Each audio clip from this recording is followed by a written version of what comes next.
Dude, it's good to be here with you, man. Thank Seriously. you. How excited are you? We're in Daly City for Easter Sunday, Yes. your movie.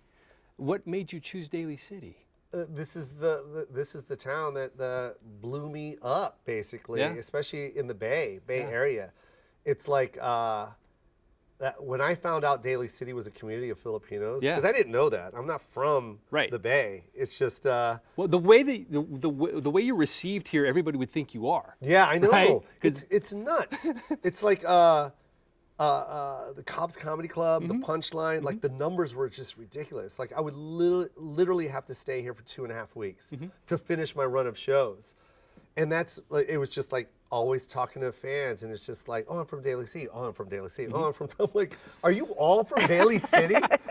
And so I had to. It's just, I had to shout it out. It's hilarious when Joe comes to town. My wife is Filipino, and like the texts that I get when I told them that I was coming. I only do these things so she'll think I'm cool. Yeah. But then it's like, she doesn't. And no, every text is like, can I come? Can I come? Can I come? Oh. No, sorry. And I live right down the road in Half Moon Bay. But man, we're so pleased for you to put Daly City on the map. This is such a wonderful place. Of course. So let's talk about the movie Easter Sunday, out August 5th.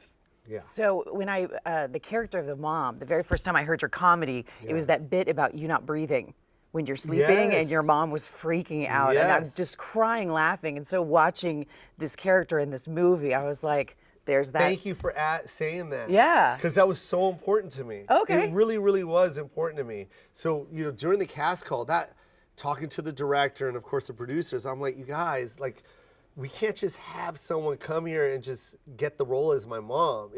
My fans are very loyal, and you talk about her a lot. It's very specific, and when I become my mom on stage, I'm legit my mom. It's the best impersonation of my mom.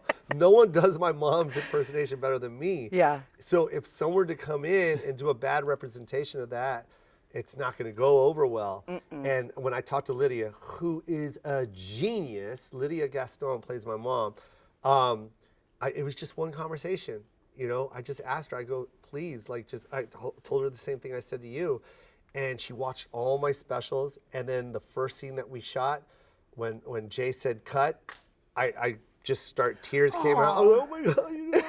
And she was like, I told you I would do the best job I could. And then we just hugged. And then at that point, from start to finish, it started becoming ad-libs. She wasn't even reading script anymore. Wow. So she would read her lines and then ad-lib jabs but they were my mom's jabs. And she doesn't even know my mom.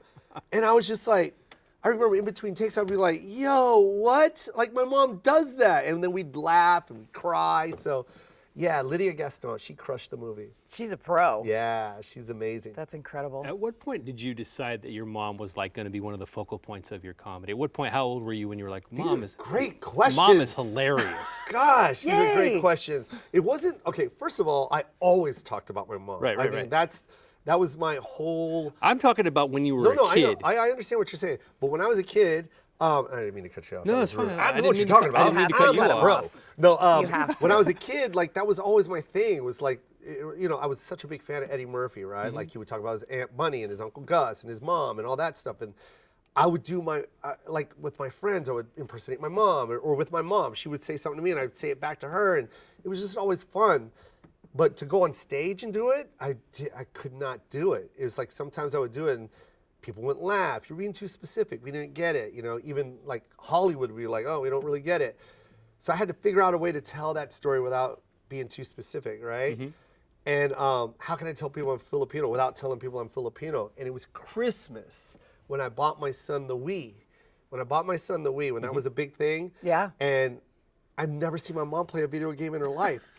And then all of a sudden she's playing this Wii with my son and she's bowling and she's talking trash. She's trash talking. And I'm just sitting there watching my mom trash talk this little kid. I forget how old he was, but like trash talking, like, oh, you lose again. Try again. You don't even know how to bowl, huh? She's not even trash talking. She's Filipino mom trash talking. Yeah, that's Filipino mom trash talking, which that's is another like level. so. Yeah, I remember she was playing tennis, and I do this line where she goes, "Game over. Next, who wants to play?" And I went and performed, and all I did was do that story. All I did was just do the game over. All I did was really like regurgitate what I saw. You know what I mean? I just said everything what I saw. It wasn't even written, and they went crazy. Yeah. They went crazy, and I was like, ooh.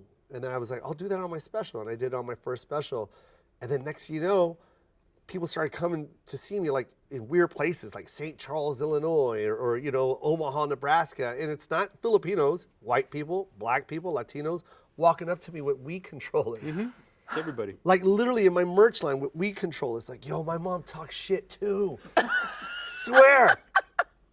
I swear, and I'm signing weed controllers and the whole console? unit. Yeah, the console. Signing them. I'm going to tell everybody why they should come watch Easter Sunday. The most poignant thing to me is that you're going to realize your family is just as weird as everybody else.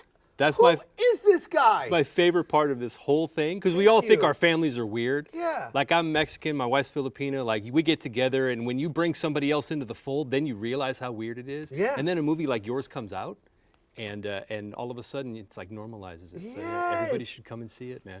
We're getting the cutoff, man. No, You're going too long. How cool is that? I know. You just landed that. That is what I've been wanting to say this whole time. Yeah.